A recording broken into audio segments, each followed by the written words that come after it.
मैं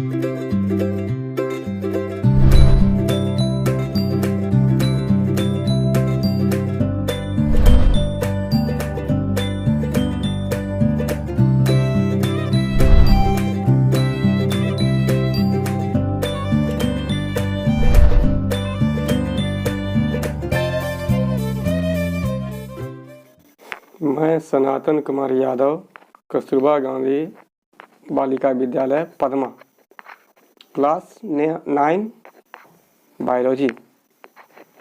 इसके पहले हम 9 क्लास में कोशिका के बारे में पढ़ाए थे और कोशिका की रचना, कोशिका क्या होती है, उसका हम डिटेल पढ़ाए थे। उसका हम एनिमेशन वीडियो भी डालेंगे जहाँ तक संभव हो है। तो एनिमेशन वीडियो अलग रहेगा। आज हम 9 क्लास का हमने जो पढ़ाया उसका प्रश्नोत्तरी यानी क्वेश्चन आंसर करेंगे। बच्चे लोग ध्यान से आप सुने और समझें। पीडीएफ के लिए हम क्वेश्चन आंसर भेज दिए हैं और किन्हीं को अगर नहीं मिला होगा तो उसको हम भेज देंगे, इसलिए लिखने की टेंशन मत कीजिए, पहले समझिए। इसके पहले हम समझा चुके हैं, अब क्वेश्चन आंसर को समझिए एग्जाम के व्यू से। पहला क्वेश्चन क्या है कि कोशिका की खोज किसने की और कैसे की। तो देखिए, कोशिका की खोज रॉबर्ट हुक ने की 1665 ईस्वी में की। हमने बताया था उन्होंने खोज कैसे की। उन्होंने इसके लिए सबसे पहले एक कॉर्क को काटा। कॉर्क लकड़ी का ऊपरी परत होता है, छाल होता है, उसको कॉर्क कहते हैं। उसको काटा उन्होंने और काट करके माइक्रोस्कोप से उन्होंने देखा। माइक्रोस्कोप से देखा तो उन्हें मधुमक्खी के छत्ते के समान छोटे छोटे कमरे नजर आया उनको। उन कमरों को उन्होंने नाम दिया सेला, CELLA, और बाद में सेला से सेल वर्ड बना जिसका मतलब होता है छोटा कमरा। तो इस तरह उन्होंने कोशिका की खोज की 1665 में। अब दूसरा क्वेश्चन है, ये देखिए, अब दूसरा क्वेश्चन है, कोशिका को जीवन की संरचनात्मक और क्रियात्मक इकाई क्यों कहते हैं। कोशिका को जीवन की संरचनात्मक और क्रियात्मक इकाई क्यों कहते हैं, इसे भी हमने एक्सप्लेन किया था, लेकिन आज क्वेश्चन आंसर करवा रहे हैं तो उसके पॉइंट से अब देखिए। हम जानते हैं कि जितने भी जीव धरती पे है उन सभी का शरीर जो होता है कोशिका का ही बना होता है, चाहे पेड़ पौधे हो चाहे कोई भी जीव जंतु हो। यानी कि हम सभी सजीवों का शरीर की सबसे छोटी इकाई कोशिका है।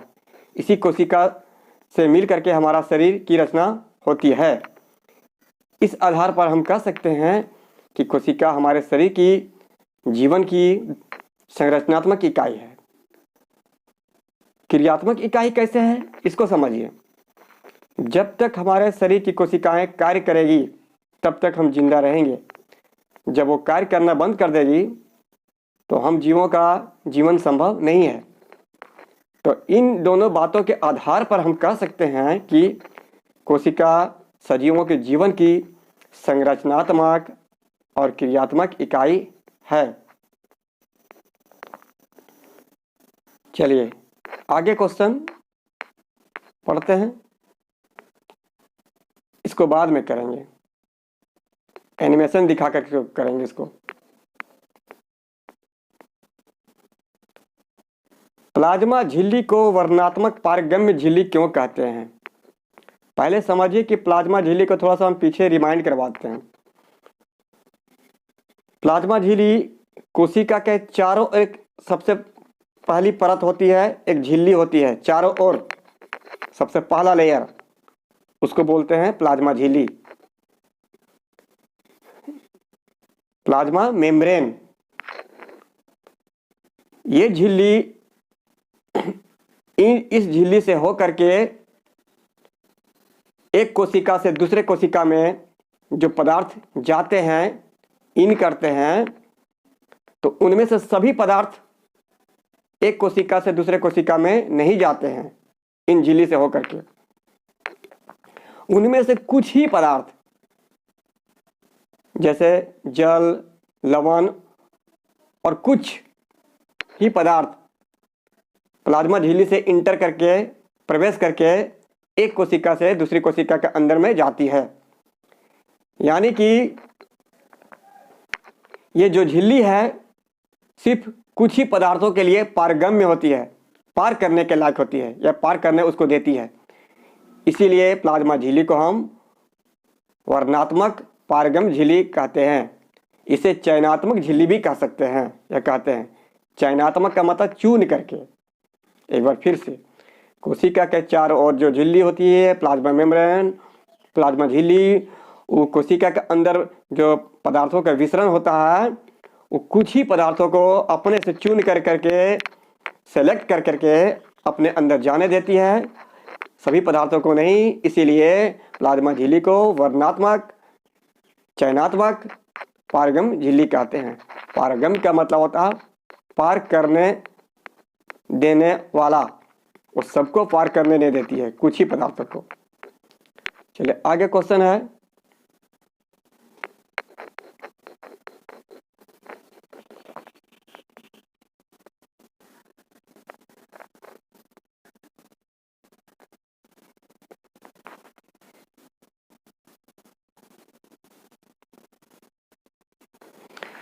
हमने बताया था, क्वेश्चन है पहले कि प्रोकैरियोटिक कोशिका और यूकैरियोटिक कोशिका में क्या अंतर है।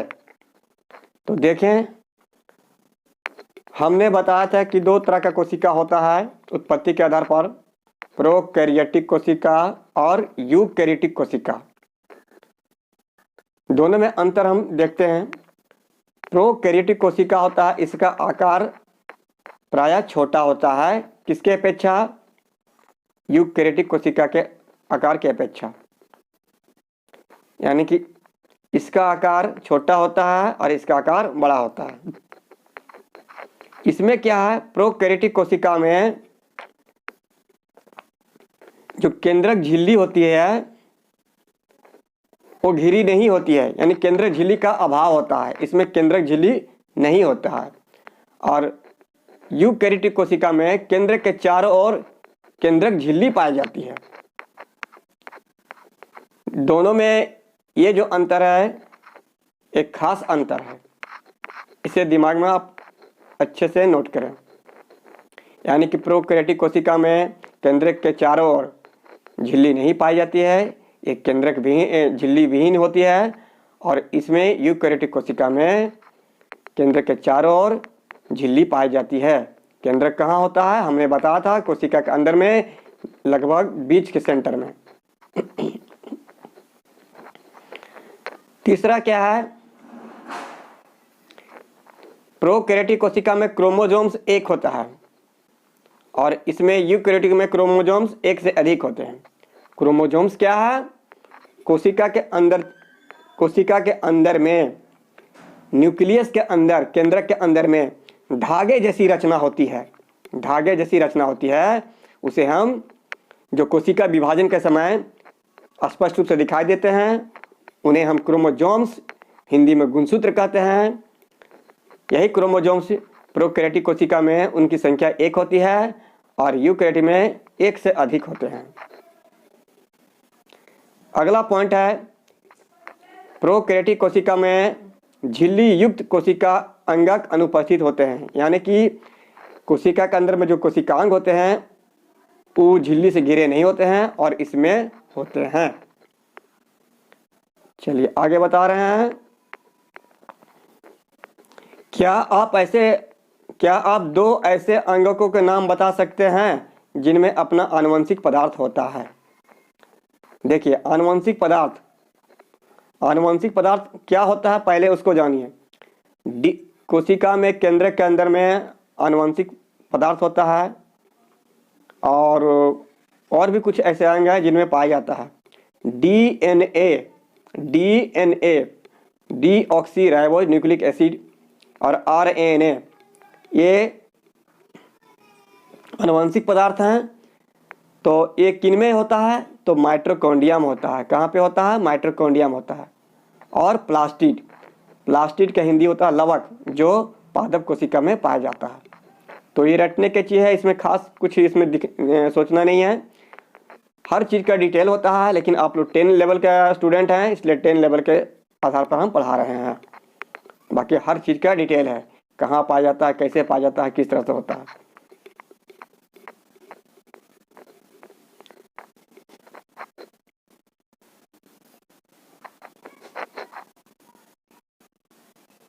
ये क्वेश्चन है, लाइसोसोम को आत्मघाती थैला क्यों कहते हैं?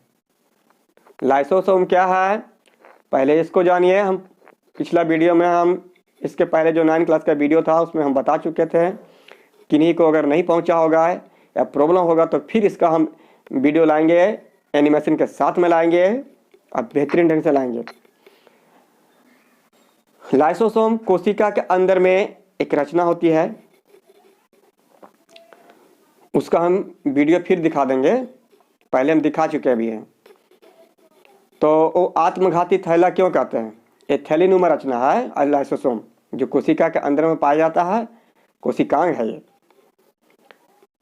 देखिए इसका आंसर, जब कोशिका क्षतिग्रस्त या मृत हो जाती है, यानी कि हमारा शरीर की जो कोशिका जब डैमेज हो जाता है और डेड हो जाती है, किसी कारणवश डेड हो जाती है, मर जाती है, तो लाइसोसोम उसके अंदर में जो है फट जाते हैं, या किसी कारणवश कोशिका को उसका फूड मिलना बंद हो जाता है, तो क्या होता है, उससे कुछ एंजाइम निकलते हैं और ये एंजाइम अपनी ही कोशिका को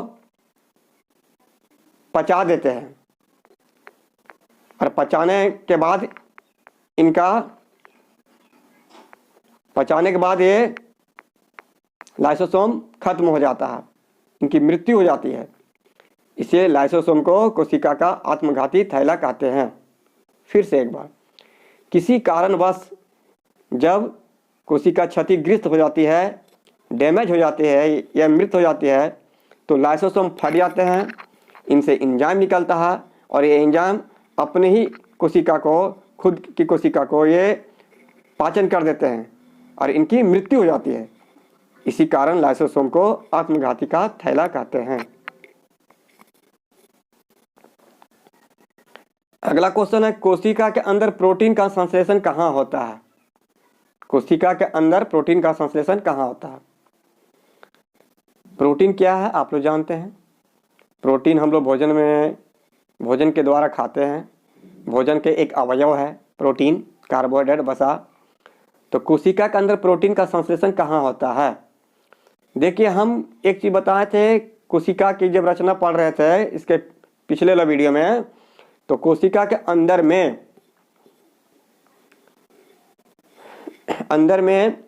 एंडोप्लाज्मिक रेटिकुलम होता है। 2 तरह के एंडोप्लाज्मिक रेटिकुलम होता है, चिकनी और खुरदरी। रफ एंडोप्लाज्मिक रेटिकुलम RER और स्मूथ एंडोप्लाज्मिक रेटिकुलम SER।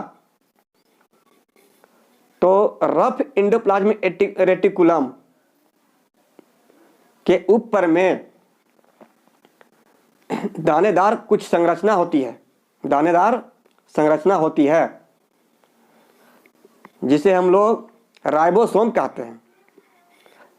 उसी राइबोसोम के अंदर में प्रोटीन का संश्लेषण होता है, प्रोटीन का निर्माण होता है। तो इस तरह से हम कह सकते हैं कोशिका के अंदर प्रोटीन का संश्लेषण राइबोसोम में होता है। राइबोसोम क्या है? कोशिका के अंदर में एंडोप्लाज्मिक रेटिकुलम के ऊपर में और कोशिका द्रव में भी कुछ मात्रा में पाया जाता है। तो एक कण के आकार का ग्रेनुलर स्ट्रक्चर है, उसे ही राइबोसोम कहते हैं। ये प्रोटीन बनाने का कार्य करते हैं। एक चीज मैं बता दूं यहाँ पे, जो 2 तरह का एंडोप्लाज्मिक रेटिकुलम होता है, रफ वाला और स्मूथ वाला, चिकने वाला। तो चिकना एंडोप्लाज्मिक रेटिकुलम जो हो गया, वो वसा का निर्माण करता है। क्या करता है? वसा का निर्माण करता है। आगे क्वेश्चन है भी कि कि चिकनी अंतःप्रद्रवी जालिका यानी कि इंडोप्लाज्मिक रेटिकुलम किसका निर्माण करती है? तो वसा का निर्माण करती है। या ऐसे कह सकते हैं कि वसा का निर्माण कहाँ होता है? तो स्मूथ इंडोप्लाज्मिक रेटिकुलम यानी चिकनी अंतःप्रद्रवी जालिका के ऊपर में होता है। और राइबोसोम को कहाँ होता है? प्रोटीन का कहाँ होता है? राइबोसोम के द्वारा।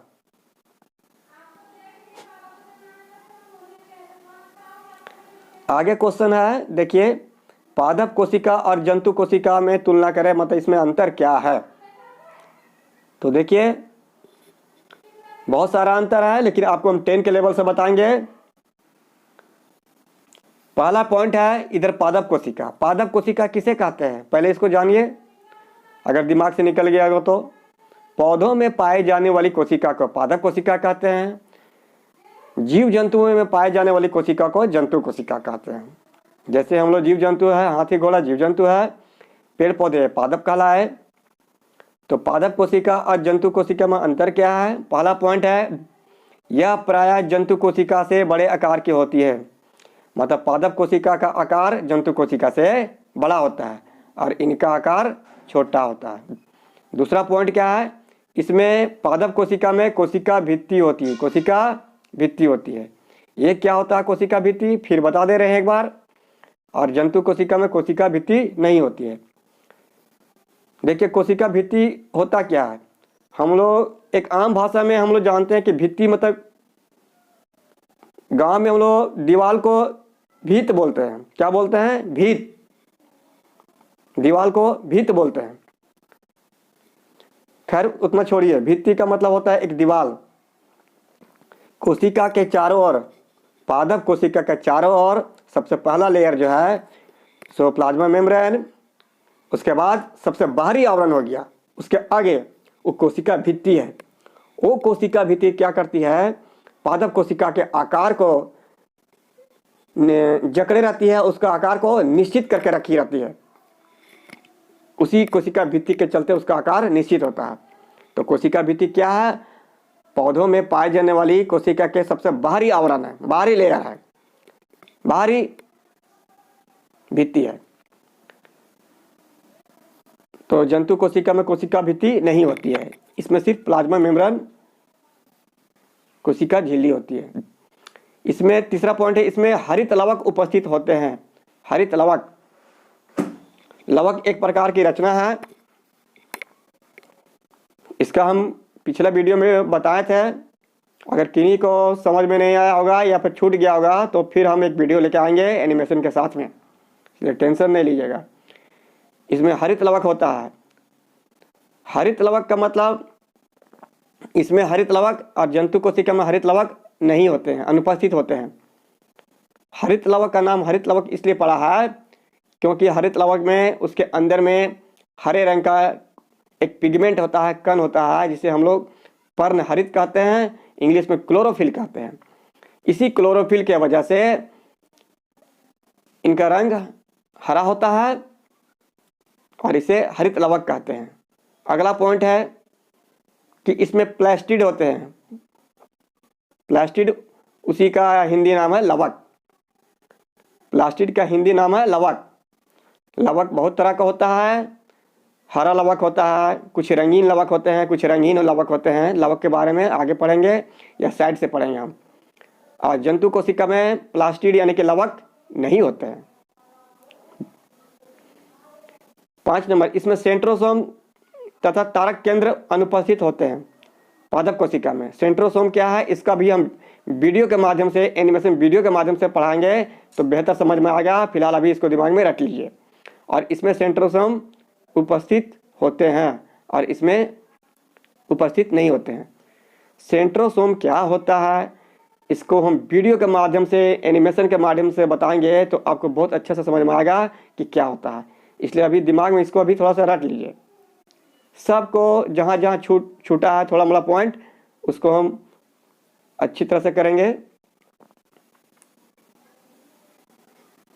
देखिए पादप कोशिका में क्या होता है, रसधानियाँ होती है जो वो बहुत बड़ी होती है और इसकी रसधानियाँ होती है जंतु कोशिका में ऐसे तो इसमें बहुत कम पाया जाता है, लेकिन फिर भी होता है तो छोटी होती है।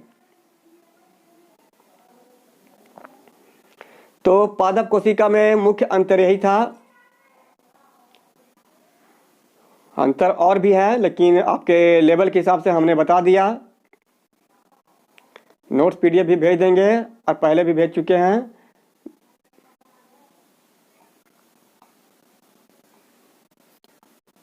अब देखिए, एक क्वेश्चन मैं बता रहा हूं अपने से, जो आपके बुक में है, कि पादप कोशिका का आकार निश्चित क्यों होता है। जंतु कोशिका का आकार निश्चित नहीं होता है, लेकिन पादप कोशिका का आकार निश्चित होता है। क्यों?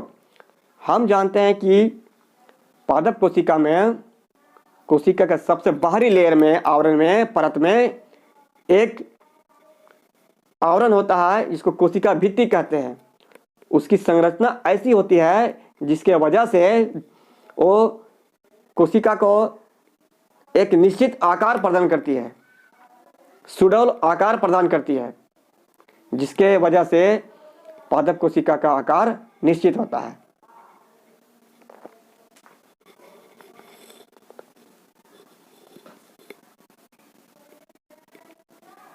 एक क्वेश्चन और है, कोशिका भित्ति के कार्य क्या है। तो कोशिका भित्ति का कार्य, अभी हमने जो आंसर दिया बताएं, वही आंसर उसी में छिपा हुआ है। कोशिका भित्ति पौधों में पाई जाने वाली कोशिका के चारों ओर सबसे बाहरी आवरण है। यह कोशिका को एक निश्चित आकार प्रदान करती है, यही इसका कार्य है।